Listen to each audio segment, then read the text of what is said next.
Hello, my name is Kimberly and I am the owner of So Sassy Stitcher. I have a long arm quilting business in Farmington, Arkansas, and I have posted some other videos of some sewing that I'm doing, some blocks that I'm doing, and I just loaded this quilt that I had done several months ago.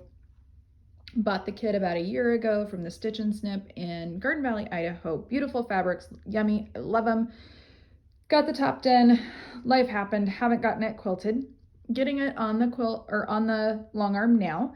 And I wanted to show you guys something and why quilters ask customers to give extra backing fabric. And I know a lot of people don't do this either because of ignorance, they just don't know, or cost of the extra fabric. And so I just wanted to kind of give you guys an idea of why this is an important thing to do. So most quilters ask for 4 inches on each extra backing fabric on each side of the quilt. I prefer minimum 4. 5 is actually better if I'm using Minky, 5 to 6. Because of the stretch, and I'll show you guys why. So this particular quilt, when I bought the back for it, I didn't think about the fact that it is actually a directional fabric. And so I wanted the flowers, it's a companion fabric to this line, and the flowers all go one direction. It would have been fine had I turned it, but I really didn't want it that way on my back. And so I had my quilt measures 62 inches and my back length is 65. So I have an inch and a half ish on either side of my top and bottom of my quilt. My width is better, and I could play with that. I could have made it 30 inches bigger if I wanted to, but I didn't need to. I cut off the excess there, so I wasn't just rolling up fabric, and I can use it for something else. I could have used that extra fabric and pieced onto it to make my length longer. I chose not to do that. If I had been sending it to someone, yes, I would have done this, or I would have turned the fabric 90 degrees so it wasn't an issue. But because it's my own quilt, I'm just gonna deal with it. I have done quilts where the back is the exact same as the front. Generally, quilters can make it work. It is more work and it might not turn out exactly how the customer wants. And so it is a good idea to give that extra. And here is why. So as you can see on the edge of my quilt, I only have this inch to inch and a half, and you can see my finger for reference, right? Now, got my quilt loaded, everything is fine. However, when you long arm, you have these clips, and every long armor has different clips. And the clips go on the edge of the fabric like so, and they pull the backing taut so that you get nice crisp backing. You don't have wrinkles in it. It stretches it just enough that the top fits nicely on it.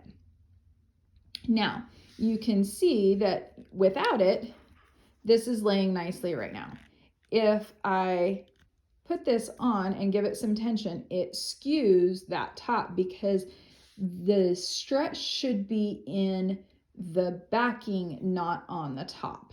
And I actually stitched the edge down without having these clips on here, because if I didn't and it stretched that, when I let this go, then it's going to actually come in a little bit and have a little bit of blousing there where I don't want it. Now you can get rid of that potentially if you don't quilt up next to it, or your quilter doesn't quilt up next to it, and you take out this basting stitch to before you bind it, and that will release some of that.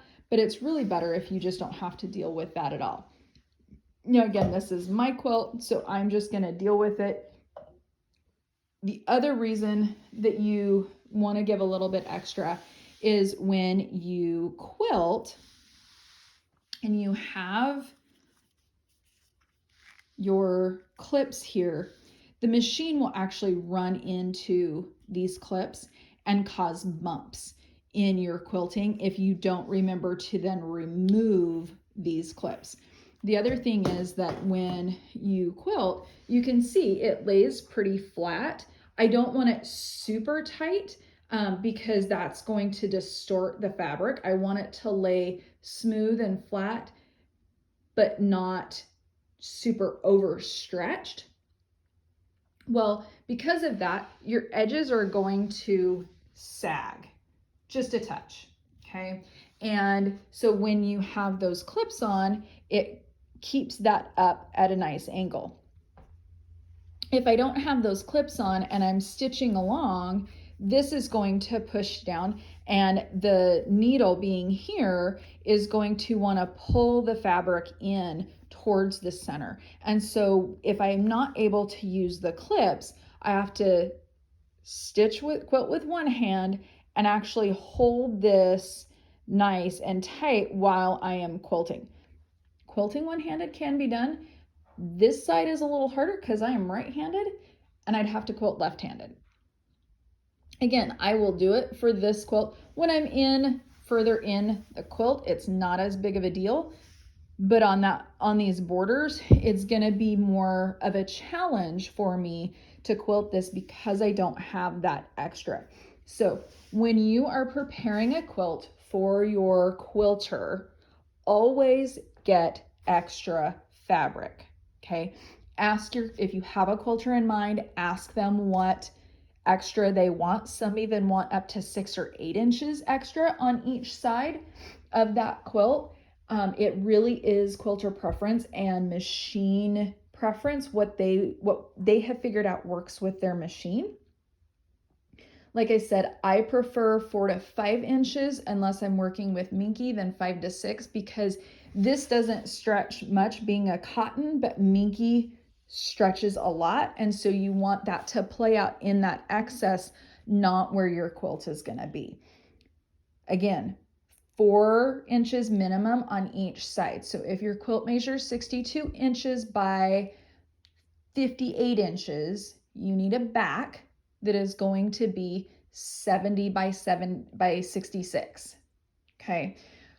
So make sure that you take that into account when you are buying your backing. And if it is a directional fabric, make sure that you have enough to be able to get it the direction that you want it to be. I have actually sent a quilt back or had them get more backing because the backing was not big enough for me to use. The other thing is that I have done, if they don't want that to happen, I will go ahead and quilt it, and they may have to cut off part of their border because the backing is not big enough. Make sure that your batting is also slightly oversized from what your quilt is. Keep in mind that when you measure your quilt, when it goes on the long arm, it will stretch out a little bit, and so it will actually be slightly wider and longer than what you measured it at, because you're getting that nice stretch taut look to it, and you don't necessarily measure it that way. And so keep that in mind as well. That is part of that excess as well. So be nice to your quilter, give the extra. Ask them also if they want anything basted. I don't want anything basted. I load my back, then I load the batting, then I load the quilt. So if things are basted together, I end up just having to take it apart, and that does not work as well for me. Or if I have to put it on basted, maybe it's not square.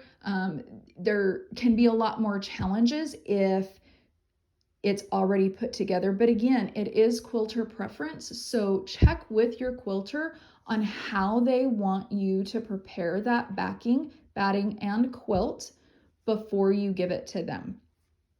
Make sure your quilt is ironed. Make sure your back is ironed well, that if you have a seam in your back, that it is ironed as well. If there's any other things, some quilters have little quirky things that they do for their quilts. So be sure to check with your quilter on how they want that backing and quilt prepped before you give it to them and how much extra you need. It really is worth the few extra dollars to get the extra fabric for that width on that. You will be much happier with the end product of your quilt if you have that excess for your quilter. It will make the quilt much nicer and you will be happier with the end product. It really is worth it. You've spent already hundreds of dollars on these things. Spend those few extra dollars to make sure that the end product is how you want it. I hope this helps you. Happy quilting, and if you have any quilting needs, feel free to give me a shout out and I can definitely help you out. Have a wonderful day.